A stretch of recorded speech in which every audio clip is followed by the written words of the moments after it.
Bonjour, namasté.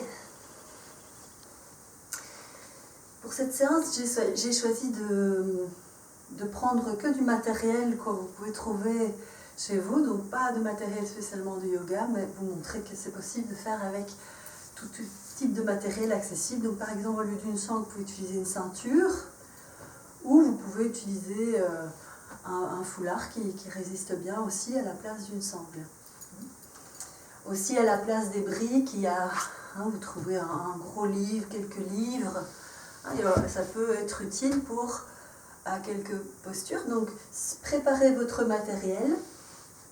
Et j'ai pris aussi ceci, qui peut aussi servir comme un peu une brique, quelque chose d'intermédiaire. Pardon. Et alors aussi, si vous avez certainement un balai ou quelque chose comme ça, vous prenez le manche, et ça va être utile aussi pour certaines postures. On va faire principalement aujourd'hui une séance pour relâcher le dos, le haut du dos, le bas du dos. Selon votre métier, peut-être vous êtes beaucoup devant un ordinateur, donc vous avez finalement mal à la nuque, ou bien vous travaillez beaucoup au jardin et vous avez peut-être mal au bas du dos. Donc tout ça, je vais vous montrer des postures qui sont plutôt des postures un peu plus restauratives, on va dire. Mais sachez que pour le mal de dos, toutes les postures debout sont vraiment excellentes. Donc il ne s'agit pas juste de faire du yoga en restant couché, non. Aussi, toutes les postures debout, tout ce qu'on a déjà vu jusqu'à présent, est très utile donc, dans le cas des mal de dos. Ok, installez-vous, croisez les jambes, ramenez les mains au centre de poitrine et laissez les yeux se fermer. On va chanter 3 Om et le chant à Patanjali. On a l'occasion de laisser le business de la vie de côté, de se concentrer.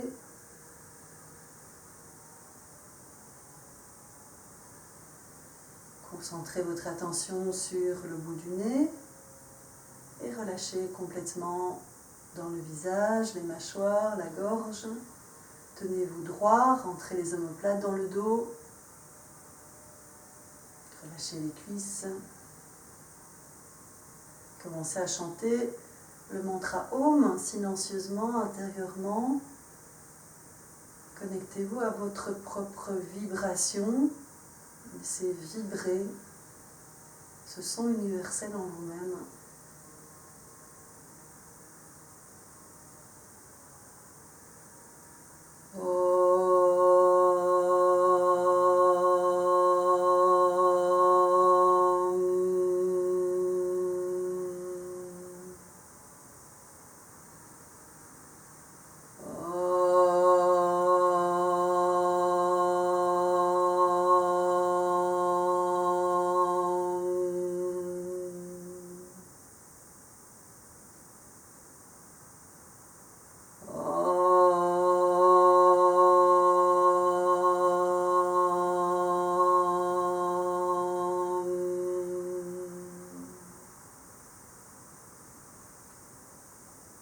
Yogena chittasya padena vacha maram sharirasya chavaijakena yopa karotam pravaram muninam patanjalim pranjalidanatosmi Abahu Purushakaram Chanka Chakra Siddharinam Sahasra Shirasam Jvetam Pranamami Patanjalim Hare Om. Relâchez en vous-même. Et relâchez la tête vers les mains et le cœur. Et abandonnez. Laissez la tête se redresser, les yeux s'ouvrir doucement.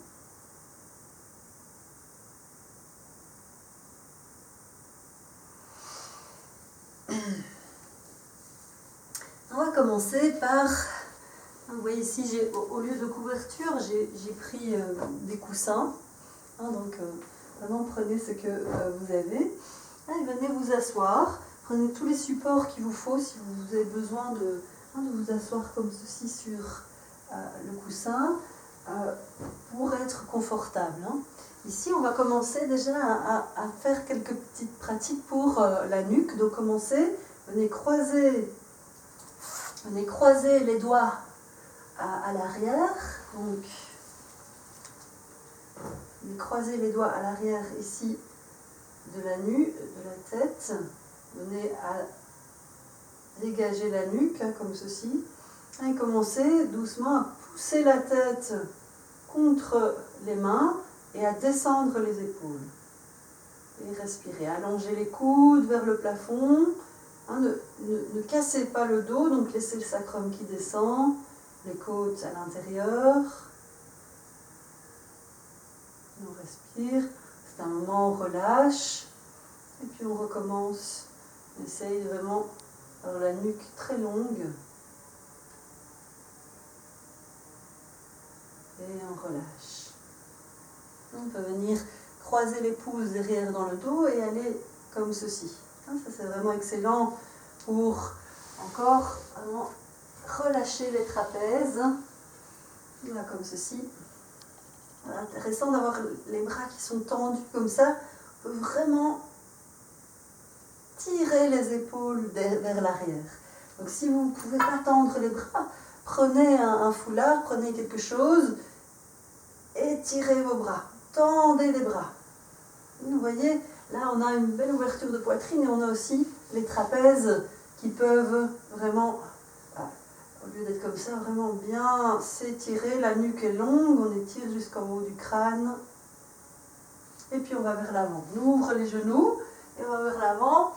On relâche la tête au sol ou sur une brique, sur un livre. Et on vient étirer les bras encore vers le plafond. Tendez et relâchez la tête. Vous revenez.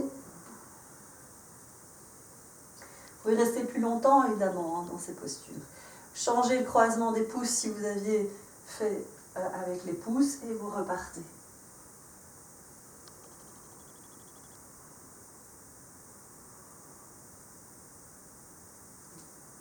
Et ensuite revenez. Alors on va essayer donc d'aller chercher ses coudes à l'arrière avec les mains comme ceci. Prenez les coudes, tirez les coudes vers l'arrière et vers le sol. Et de cette manière, et encore une fois, de ramener les épaules vers l'arrière, d'étirer les trapèzes vers le sol, tout en gardant la nuque longue. Donc on ne laisse pas le menton qui monte, autrement la nuque est courte. Le menton revient, mais pas non plus de manière trop forte, pas en contractant la gorge, juste en pensant à, comme tout à l'heure, on pousse le crâne contre les mains qui étaient là. Donc ne laissez pas la tête aller vers l'avant. Amenez la tête dans le prolongement du tronc. Comme ceci. Et puis on change la prise des coudes et on recommence. Ça va être vraiment intéressant pour aider. Alors, vous voyez ici, je me suis mis près du lit, expressément pour venir encore aider à ouvrir. Ouvrir les épaules, on vient croiser les doigts comme ça, ou prendre de nouveau quelque chose, si vous avez besoin, et venir étirer les bras. Loin, loin des épaules. Les épaules qui reculent, la poitrine qui avance, les omoplates qui rentrent dans le dos. Bien, respirez au milieu de poitrine, la nuque longue, et on revient. Vous pouvez faire ça donc plusieurs fois vraiment pour dégager le haut ici aussi. Toutes ces postures-ci sont vraiment intéressantes.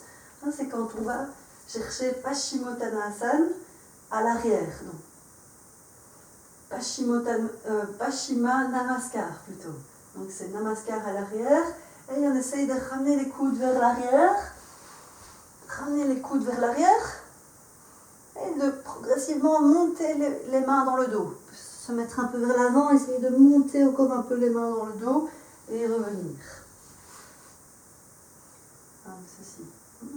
De nouveau, la nuque longue, pas laisser la tête aller vers l'avant, la tête dans le prolongement du buste. Donc vous pouvez regarder où sont vos épaules. Si la tête est là comme ça, vous voyez que la tête est en avant. Si la tête est là comme ça, c'est qu'elle est trop en arrière. Donc regardez-vous, puisque je ne suis pas là non plus pour vous regarder. C'est l'occasion de vraiment beaucoup plus être vous-même conscient de ce que vous faites, de votre positionnement, de votre alignement.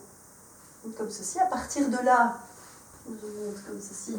À partir de là, on relâche une main et on va étirer le bras vers le plafond, essayer d'aller chercher l'autre main. Et dans cette posture qui est Gomukha Asana, venez tirer les coudes vers l'arrière et vers le milieu du corps. Alors, de nouveau, on ne laisse pas le dos se casser, le sacrum descend, la nuque est longue. Et puis pour changer, on revient avec les deux mains, comme ceci. Si vous avez besoin, bien sûr, prenez la sangle ou la ceinture, comme ceci, et vous venez chercher. Vous étirez. Très bon, toutes ces postures pour vraiment le haut du dos, la nuque, quand vous souffrez de régulièrement, pratiquez régulièrement ces postures. Vraiment le plus régulièrement possible pour habituer, avoir une grande souplesse dans les épaules et aussi d'ouvrir la poitrine et donc de rentrer ici le haut des dorsales, de le rentrer, de ne pas laisser ces vertèbres-ci être comme ceci, ressortir. On doit essayer de rentrer. Donc il y a cet exercice-là que je remontre.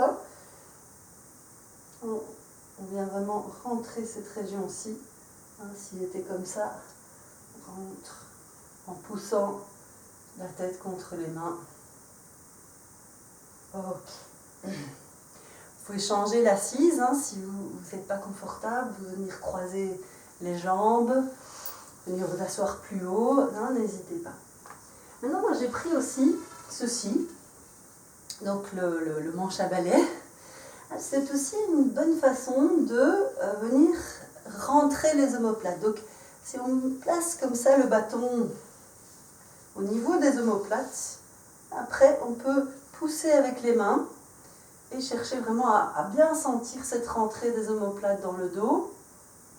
Encore, ne vous cassez pas en deux, essayez de garder donc, les alignements, donc la tête au-dessus du tronc, le tronc au-dessus du bassin.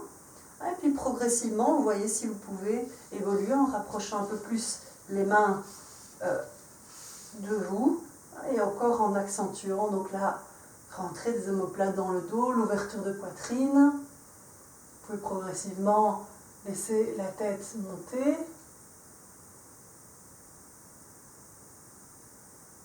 Si vous sentez la nuque plus fragile, laissez la tête descendre et ouvrez la poitrine. Et on relâche. Donc ça, on peut vraiment faire chez soi. On a tous sans doute quelque chose qui ressemble à ça. C'est vraiment très intéressant pour sentir cette rentrée des omoplates dans le dos et vraiment se faire du bien au niveau du dos. Alors, aussi, il y a cette posture Chatushpadasana. Chatushpadasana, elle est intéressante, cette posture-ci. Intéressante pour vraiment encore avoir cette sensation d'ouverture de la poitrine. Donc si vous ne pouvez pas prendre les chevilles, mettez un support, montez, écartez les pieds largeur du bassin, les talons un peu vers l'extérieur. On monte et on roule les bras vers l'extérieur, les biceps vers l'extérieur et on vient. Il y a un étirement de la nuque. Étirement. Si vous voulez rester plus longtemps, vous pouvez préparer votre matériel, des briques ou bien, comme ceci, des livres qui seront utiles dans un autre usage que d'habitude. Comme ceci, on monte, roule les épaules et on vient placer les supports sous le sacrum, pas sous le bas du dos.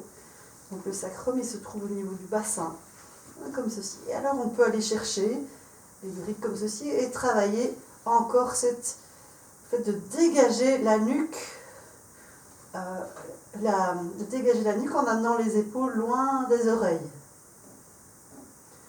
Et on reste dans cette posture. Si jamais vous sentez que ça vous fait mal, c'est trop puissant pour la nuque, l'étirement est trop important, alors à ce moment-là, juste vous prenez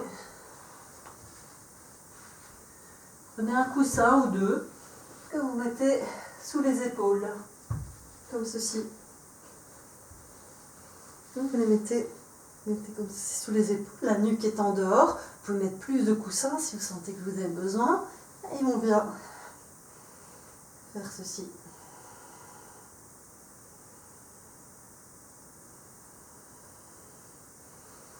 Et on relâche.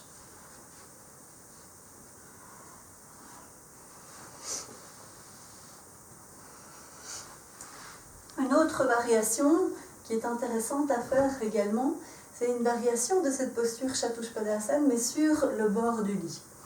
Donc, je vais un petit peu changer l'orientation de la caméra, légèrement, pour qu'on voit un peu plus le placement. Voilà, comme ceci. Donc vous venez vous placer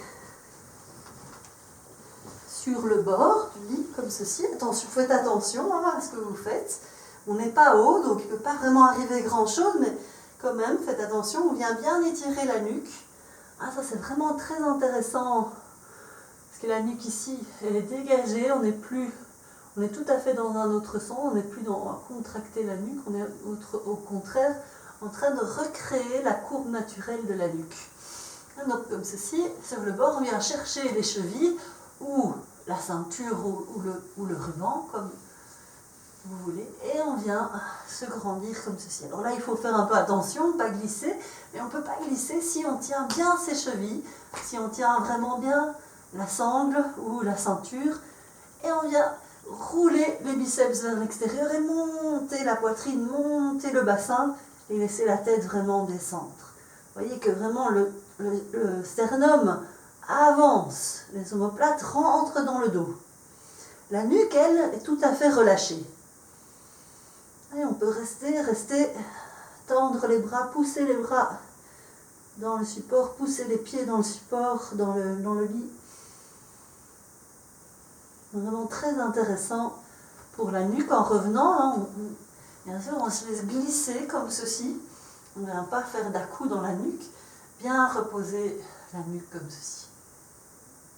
Et on peut recommencer plusieurs fois pour vraiment sentir que ici, la nuque va commencer vraiment à décontracter complètement.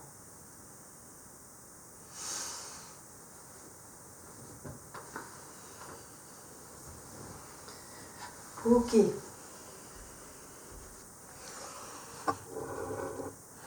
Maintenant, juste, on va continuer avec une posture qui est vraiment toujours intéressante pour le dos. C'est avec une chaise. Peu importe la chaise que vous avez, vous venez comme ceci dans la chaise, vous asseoir de manière à ce que les pieds soient bien stables. Alors, ça peut être intéressant que vous preniez quelque chose ici, une brique ou quoi, pour serrer les genoux et éviter que quand on va tourner dans Bharadvajasana, que les genoux se décalent, que le bassin se décale. On essaye de garder le bassin qui reste fixe. C'est vraiment la colonne qui tourne. Donc, comme ceci, on inspire, on étire les bras vers le plafond. Et ensuite, en expirant, on tourne. Venez.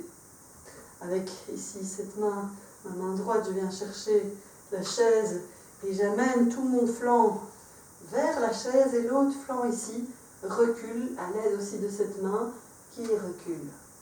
Le sacrum descend, mais toute la colonne lombaire, dorsale, cervicale monte.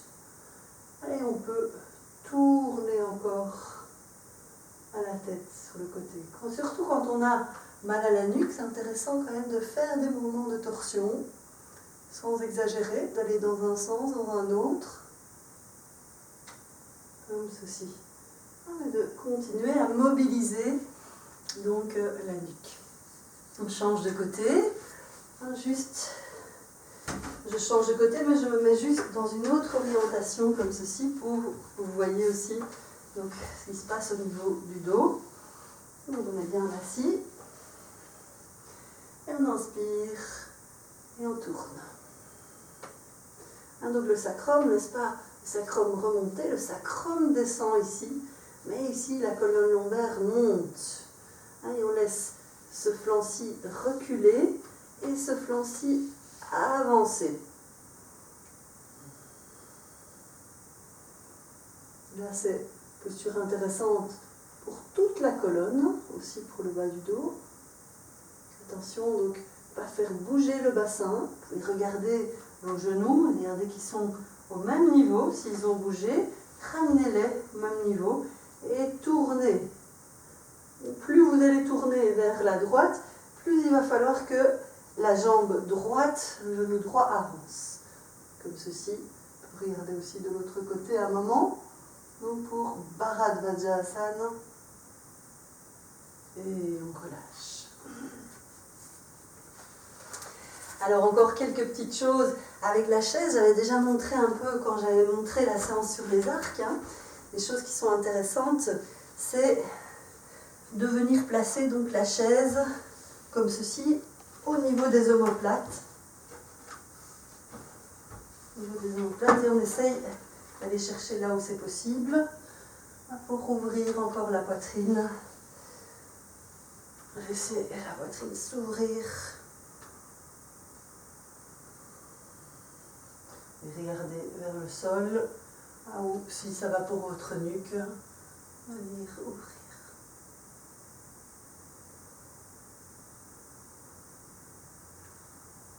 Et on revient. Vous pouvez le faire comme ça plusieurs fois, répéter cette posture pour vraiment soulager et rentrer les dorsales. Souvent, quand on a mal donc dans la nuque, il y a un lien avec les omoplates, avec le haut du dos.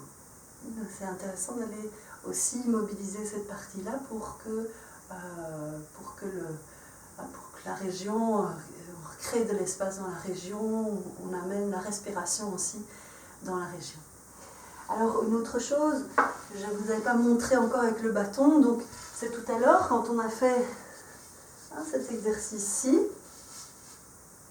comme ceci. De nouveau, ça va être intéressant, quand on descend bien les épaules vers le sol, ça va être intéressant de aussi aller tourner la nuque, allonger complètement la nuque et tourner la nuque d'un côté et tourner la nuque de l'autre côté.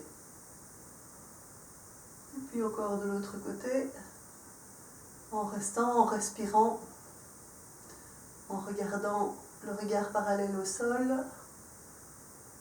Évitez de regarder trop vers le sol.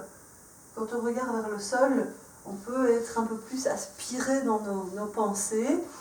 Et l'idée ici, c'est vraiment de laisser un petit peu les pensées de côté, et d'être dans le présent, dans son corps, avec sa respiration, vraiment bien proche de soi. On pourrait aussi, avec le turban, venir comme ceci, et aller chercher les deux parties. Donc ça, vous allez vous arranger pour avoir quelque chose de suffisamment long. Si vous avez des sangles, vous faites ça avec la sangle. Il faut que le ruban vienne sur les omoplates, ici, et vienne comme ceci, enrouler les épaules. Et puis, il faut qu'il soit suffisamment long pour que vous puissiez venir le chercher. C'est aussi ceci, aussi intéressant vraiment pour faire baisser les épaules, les trapèzes, si vous avez un travail où vous avez beaucoup tendance à faire ceci, que les trapèzes s'éloignent des oreilles, que vous puissiez bien dégager la nuque. Et de nouveau, dans cette variation, vous pouvez aussi tourner. Et tourner. En essayant encore de bien faire descendre les épaules, d'ouvrir la poitrine. et dos. Et voilà.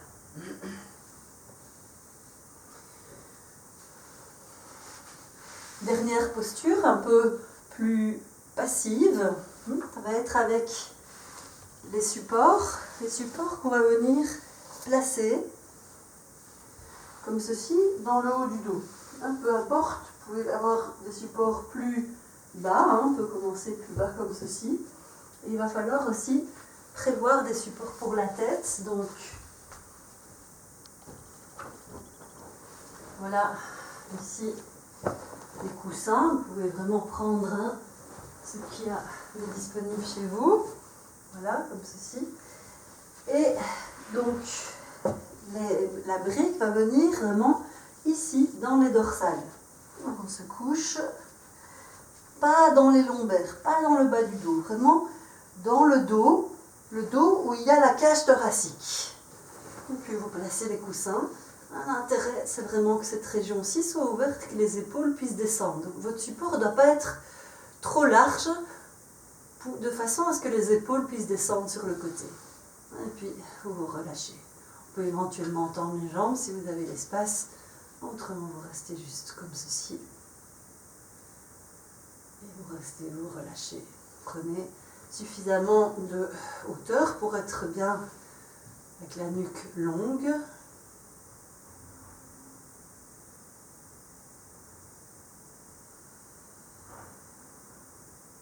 On peut vraiment se relâcher complètement dans cette posture. Pour revenir, essayez de venir le plus symétriquement possible, comme ceci. Voilà, ceci terminera donc la séquence sur les postures pour le haut du dos. Je vais continuer, prochaine séquence sur le bas du dos.